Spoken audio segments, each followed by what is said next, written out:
Bonjour. En gestion de projet, il y a une confusion très classique qui peut faire dérailler n'importe quel planning. C'est celle entre l'effort total nécessaire pour une tâche et le temps qu'elle va réellement prendre sur le calendrier. Aujourd'hui, on va clarifier cette différence une bonne fois pour toutes, parce que la maîtriser, c'est vraiment la clé d'une planification qui tient la route. Allez, on plonge directement dans le vif du sujet avec cette petite énigme. Une tâche demande 24 heures de travail. On y met une équipe de 4 personnes. Instinctivement, on dirait quoi? 6 heures? 3 jours? Eh bien, la réponse n'est pas si simple. Et c'est justement ce piège qu'on va déjouer ensemble aujourd'hui.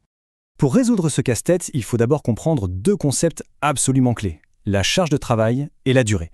Ça peut sembler être un peu la même chose, mais en réalité, leur différence est fondamentale pour bien planifier un projet. Regardons ça de plus près. D'un côté, on a la charge. C'est la quantité totale d'efforts à fournir. On la mesure en heures-hommes ou en jours-hommes.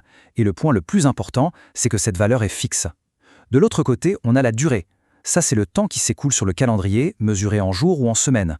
Et là, attention, c'est crucial, cette durée, elle, est variable. Elle dépend complètement des ressources qu'on met sur le projet.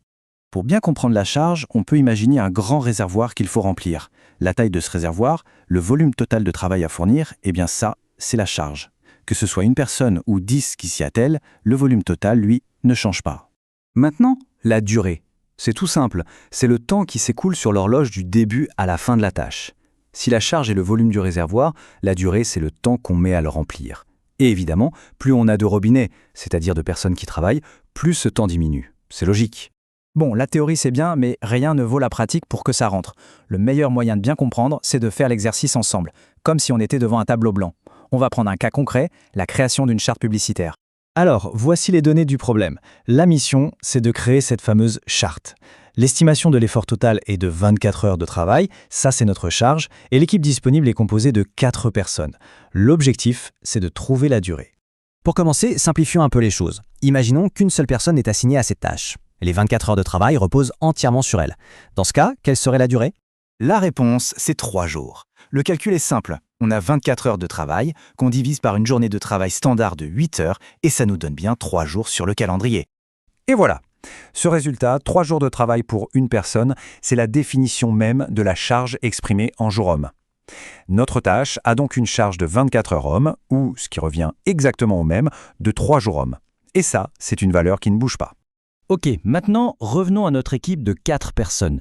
Si elles se partagent équitablement ces 24 heures de travail, que devient la durée? Combien de temps s'écoule réellement avant que la tâche soit finie? La durée tombe à 6 heures. La charge totale de 24 heures est tout simplement divisée par les 4 personnes.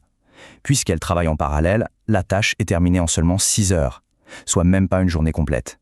Donc, voilà le point crucial, le cœur de l'idée. La charge, c'est-à-dire le volume de travail, n'a jamais changé.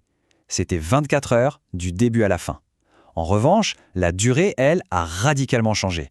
On est passé de 3 jours avec une personne à 6 heures avec 4.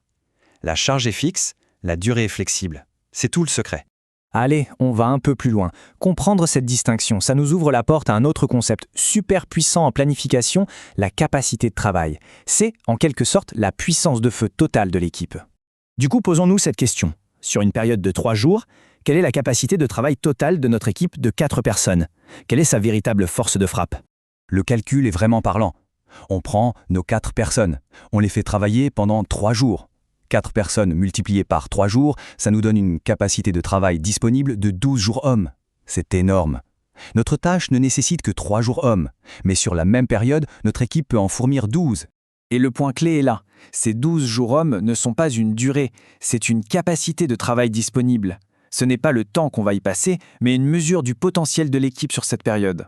On a donc largement la capacité de réaliser cette tâche, et il nous reste même beaucoup de marge. Alors pourquoi toute cette gymnastique intellectuelle est si importante? Parce que maîtriser la différence entre charge et durée, ce n'est pas juste de la théorie, c'est un véritable levier pour la réussite de n'importe quel projet. Très concrètement, faire cette distinction, c'est essentiel pour tout. D'abord, pour le budget, la charge en jours-hommes se traduit directement en coût salarial. Ensuite, ça permet de définir la bonne taille d'équipe. Si on veut réduire la durée, on sait qu'il faut augmenter les ressources. C'est aussi la clé pour tenir les délais et de manière générale, pour optimiser l'utilisation de ces ressources et ne gaspiller ni temps ni argent. Pour conclure, gardez bien cette idée en tête. La prochaine fois qu'un projet prend du retard, au lieu de dire « on manque de temps », la bonne question à se poser est Est-ce qu'on manque de temps, c'est-à-dire de durée, ou est-ce qu'on manque de bras, c'est-à-dire de capacité pour absorber la charge? Poser la bonne question, c'est déjà faire la moitié du chemin vers la bonne solution.